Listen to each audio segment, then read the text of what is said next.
welcome back to the conversation, and the conversation continues. Now, when I told you we were coming back, that means we're coming back with more conversation. And we've seen what has been happening in the campaign trail. There have been particular people who have failed to go to places without testing a bit of tear gas. And one of them is Robert Kyagulanyi, who had a station where tear gas was actually thrown in his car. Something that was not called for, regardless of what happened at that particular time. But the conversation is that everywhere Robert Kyagulanyi goes, there's tear gas. And yesterday, he was in Mayuge district, and the same happened because, unfortunately, the NUP camp has failed to control its crowd. And the more we have crowd, the more we are going to have police, the more we are going to have tear gas. How do we control that crowd? We'll be back to having that conversation, but let's look at that footage and then we'll talk more about it.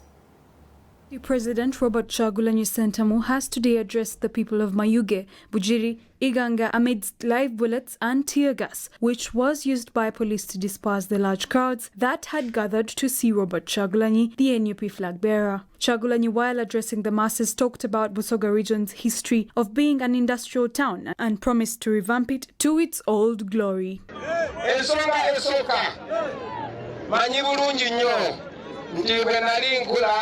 Busoga yali biggest industrial town in Uganda mukana in East Africa.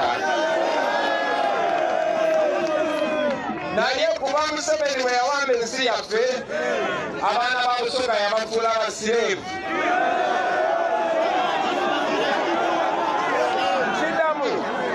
Nkidamu nti kuba Museveni we yawamba ensi yaffe, abaana ba Busoga yabafuula ba slave. Ensonga lwaki wane Busoga tulima ebikado, aye ebikado tetubinako buyinza.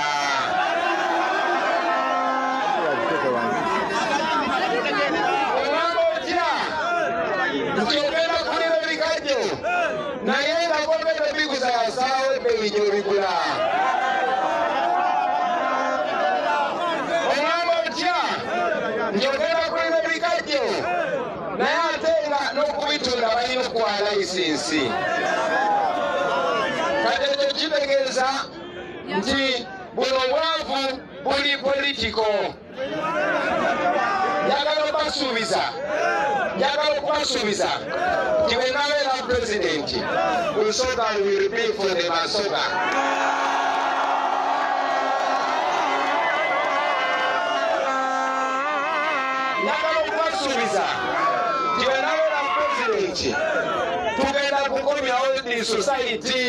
He also condemned the act of giving licenses to sugarcane traders, saying that it rips them of their right, and promised to change that when he becomes leader. He praises the Busoga region for having some of the best schools countrywide.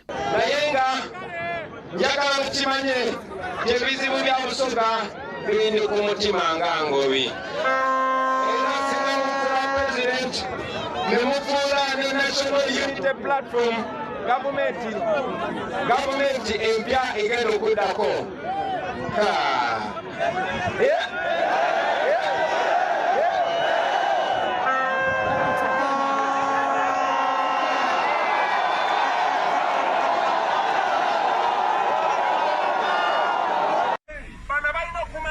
They have refused to keep the law. They want you to be violent. I'm telling you, we are non-violent. Yes. Do not be violent. Yes. Do not fight with them. Yes.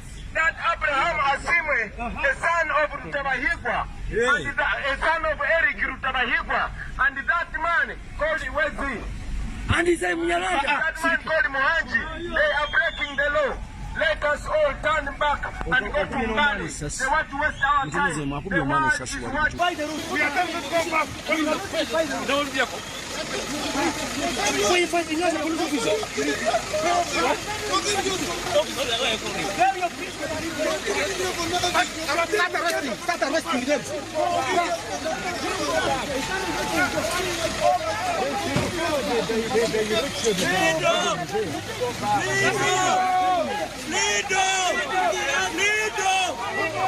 Lead Among the issues Kyagulanyi said he would address are poor health care, poverty and land grabbing. He urged Ugandans to manifest their support towards him by voting on the polling day. Carol Tumwine for Select News. Anga yerimu FDC ngotunda Abdu Katuntu yerimu nga era iganga ne mayuge yennyini zimwe zirimu kuwundi kuba independence na opposition yakivuga nti mayuge kyabadde kikambwe era bawakanyamu nnyo ku NRM naye nga mutudde mazima wakati wange namu batudde waneno Eastern region ngotandikira mu Busoga region okudda mu East yonna region zisinga okuba nti abantu bali mu bwavu bali mu mbeera embi ennyo abantu bajjawo ma factory nga butogedde factory zaalingawo ne government eno bwe yajja mu bukulembeze nero kwa privatization nemanga emirimu ne jaliwo ngeja government factory zalizo neza government obaki nezitunda mu Kristo neziguza abantu neziginanga nezibalemera olusi nezikola ki nezigwawo abasoga ne badda ku kintu kimba kashupu ya Busoga ezikulima bikajjo uje bikajjo balima nabyo nyini ate price tebasoga jesalirawo so olaba nti abantu embeera gye balimu butuufu si nnungi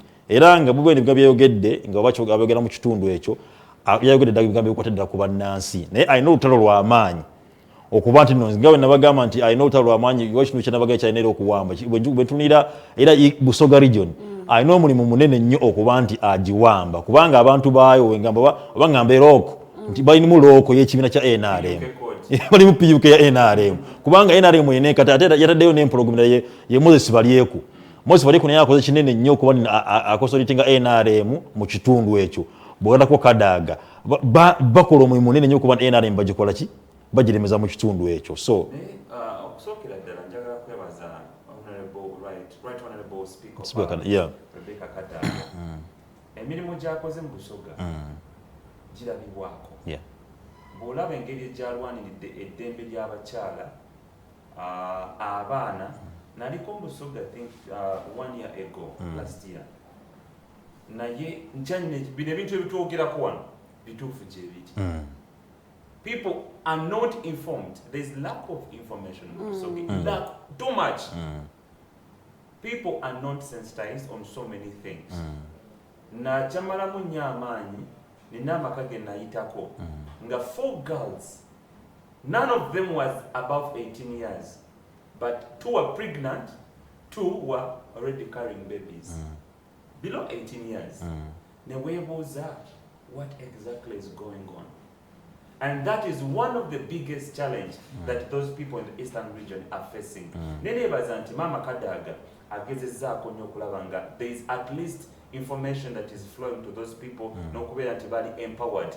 Naye bodda kubizibu ebiruma abantu ebisoga kikizo kumalamu amaanyi because people by abantu abasinga abatula bayinza okutantegeera oba bayinza okutatutegeera bayinza okulowooza nti okuba government oba towagira government oba oyogera government amafuukule but the things we are talking about are facts. Bogenda mawulwale not only in Busoga eddagala teririimu naye ate bogenda mu clinic endala eddagala likola kyeriri ate kiza okumalamu ddala amaanyi nti lye bakuza ate mu clinic liriko government of Uganda and people still are not sensitized. Okay? Bw'otunuulira embeera y'omu Busoga ebikajjo okay ekikajjo go kirima naye ate okuba ne license. Yeah. Go birima but you don't set a price for it. Okay? They need to set a price for you. Se bitu ne bibaluma abavubuka abatalina mirimu mu Busoga bayitirivu naye ekyobugaga kye balina kiri ekintu ekyo essuubi mu Luzungu ne bayita hope. Kyekyobugaga kye balina kyova olaba nasewuunyeza nnyo to see that kind of crowd walking behind Robert Kyagulanyi Ssentamu because yo muntu omuze gwendaba avuddeyo boldly n'ababuulira amazima ge beetaaga okuwulira ye muntu addamu n'abagamba nti essuubi lyonna lye muyina I am able to bring everything to reality according to the hope that you have. Chovola abantu badde bakola ki? Before you come in, ensonga ya Busoga eno bwana Chris okumanya abantu bano bali wigo tunulira a company esinga kutwala abaana ebweru abaana abawala bayogeddeko emyaka egyo zibesinze mu Busoga region ziri nnyo mu Eastern region era abaana basinga ku 10 abawala abafuluma on a daily basis abafuluma eggwanga osangako 80 nga ba mu Eastern region so abaana abantu gye balimu embeera nzibu nnyo n'okuba nti batuuka ku mbeera okuba nti abaana abato bafuna embuto bwavu era bwetunula ennyo abantu abasinza okuba nti bafumbiza abaana abato abawala wano mu ggwanga Uganda, it is Eastern region, nti omuzadde awaayo omwana we agenda afumbire omuzadde afune kasukaali era tulabe nga cases nnyingi embaga ze interrupt police zeerinnyeemu ninga ziva mu Eastern. So Busoga embeera yayo is alarming. I think the problems of Uganda are shared. It's not Busoga alone. But Latifa Busoga is see, when you talk about some of the problems you're speaking about in Busoga, the biggest problem is the death of the industrialization sector. But the problems that you're talking about are the same problems that the northern region is facing and the regions all over the country, especially those that are not near the city. And now that they've been given city status, we're praying that things will change. But the only way things will change if these leaders walk the talk. But here's the thing about all these presidential candidates that are standing and saying things to people that they're going to do. Now, this same Chagulanyi will leave Busoga region and go to another region, and he will look at the problems that the place is facing at that moment and use it as his campaign strategy and use it as his manifesto. And we've seen different leaders do it. We've seen Amria Toboy walk in that mud and come up and say, the problem of this place is bad roads and I'm going to work on it. But my biggest problem is we're making too many promises. And when one presidential candidate makes too many promises, like we've seen that our incumbent has done, and some of the things he hasn't been able to do, not because he doesn't want to, but there's only a place where you get to and you can't do anymore.